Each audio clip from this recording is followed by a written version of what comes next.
So we are, wow, excuse me. We're getting close to the property. This is Tract 3 at Pine Hollow. And we're just passing Tract 2 on the left. I'm sorry, on the right. Everything is on the right. Everything's on the east side of the road. That, I believe, is Tract 2. Yeah, that's Tract 2. And so we'll be getting really close to Tract 3. My truck's upset that I'm not buckled up, and usually I am. Oh, there. There's some ribbons on a pine tree right there. So we've just gotten to Tract 3 on the right.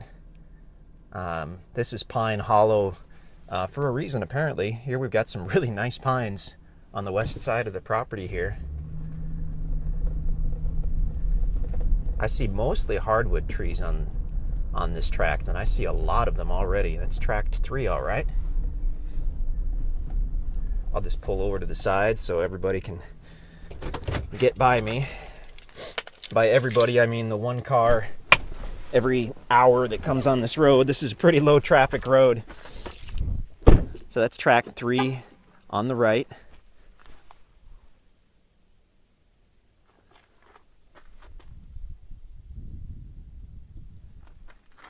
And now obviously it's on the left as we look south.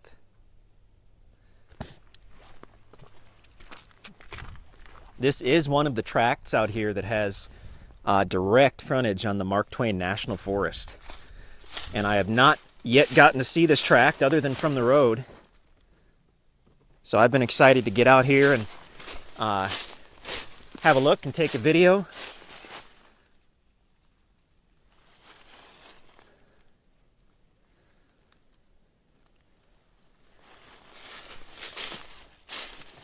And really get a look at Tract 3. I can already tell I'm going to like it. I can see mature timber, I can see pines, I can see oaks, hickory.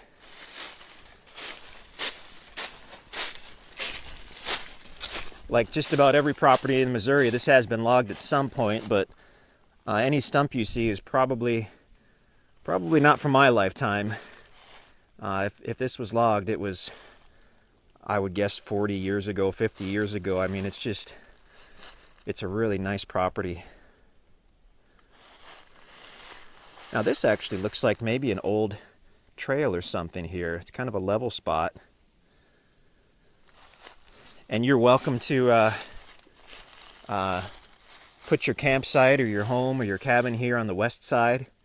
Or if you want maximum privacy, you can go back to the east. I'll walk that way in a second.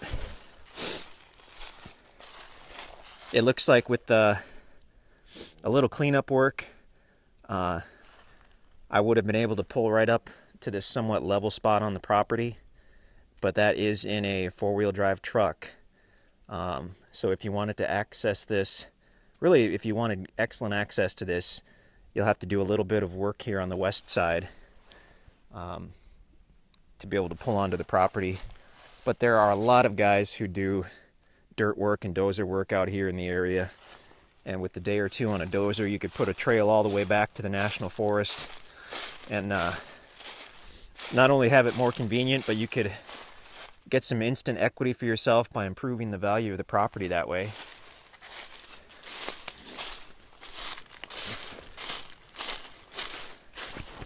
I'm just going to kind of follow this little trail or whatnot. I'll stop every so often and take a picture. That's what I'm doing when I stop, usually. But I'm really curious to get back to the east side of this property, because on one of the maps we had, it looks like it goes up gradually, and I would call this a fairly gradual incline. I wouldn't call this steep.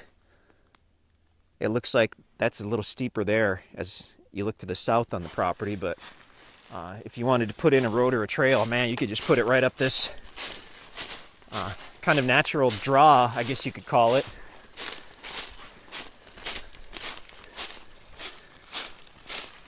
As I think I mentioned already, this is one of the properties out here at Pine Hollow that directly borders the National Forest, the Mark Twain National Forest.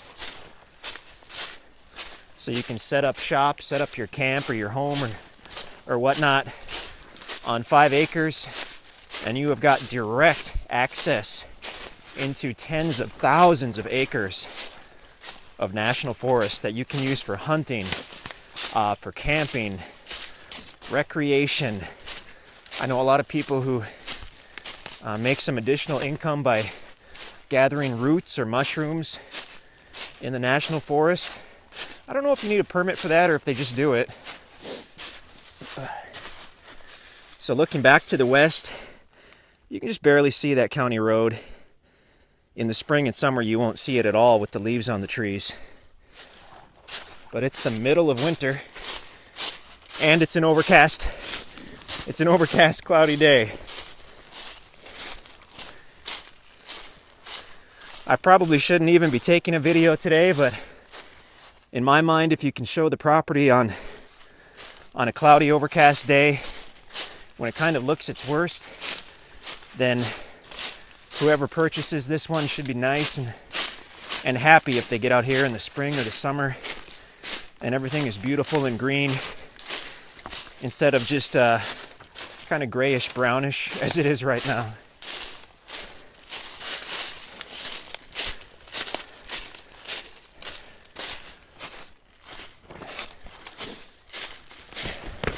So here's an old stump.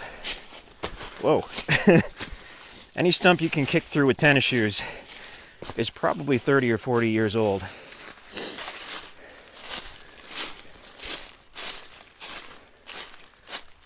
Beautiful property, wow. There is a huge deer population out here. White-tailed deer and wild turkeys. We're actually not that far from an area where the state of Missouri released wild elk in an effort to build up the elk population. So you really may see wild elk out here, especially as they grow in numbers as the years go by. So I believe we'll be getting close to the national forest right now. So many pretty spots all over this property. I don't know if you could pick a bad building spot or camping spot out here.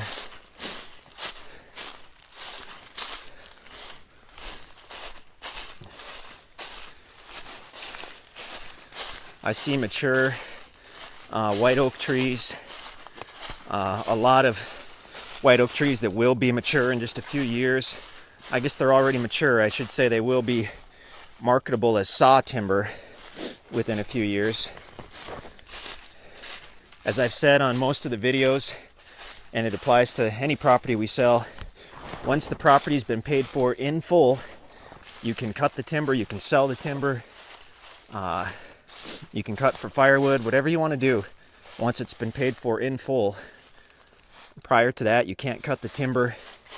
We do make exceptions if you mark out an area you want to cut for a building site or for a trail or a driveway. If you mark the trees and get a hold of us, we can send somebody out to generally give you written permission to do that, but you do need to get a hold of us prior to doing that.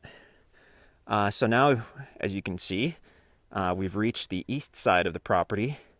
So beyond those signs is the Mark Twain National Forest.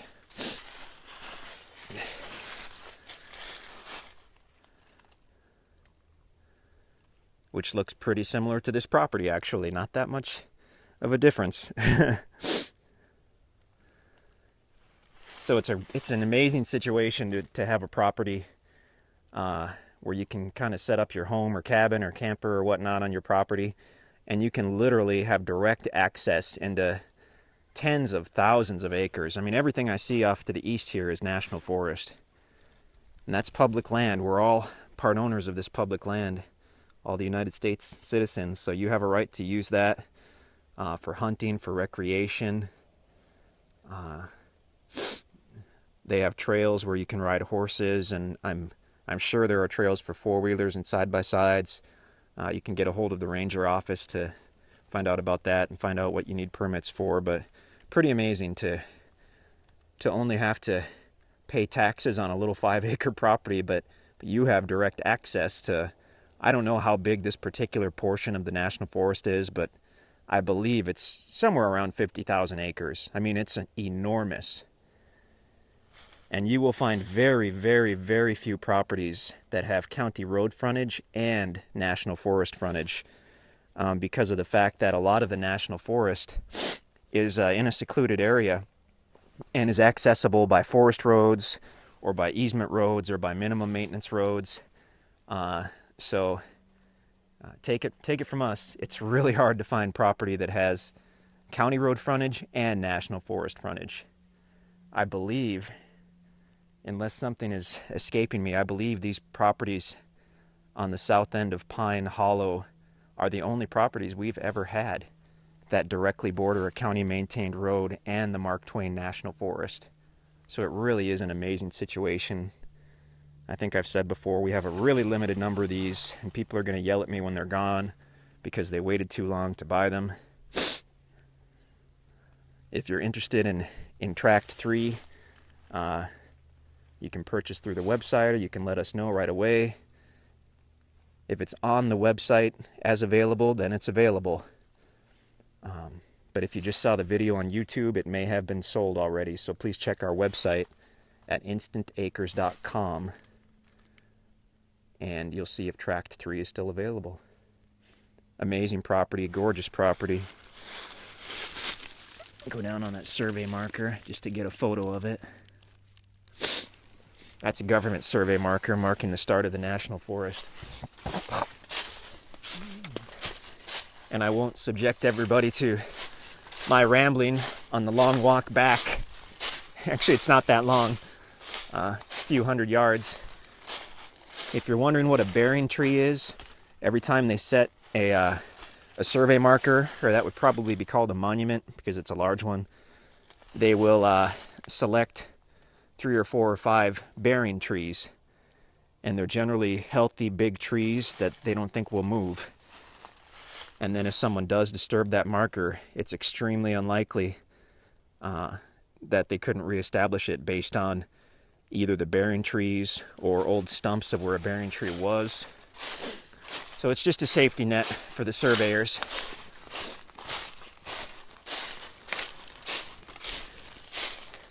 I can generally tell when a property is extra special because by the end of the video, I kind of want to keep it.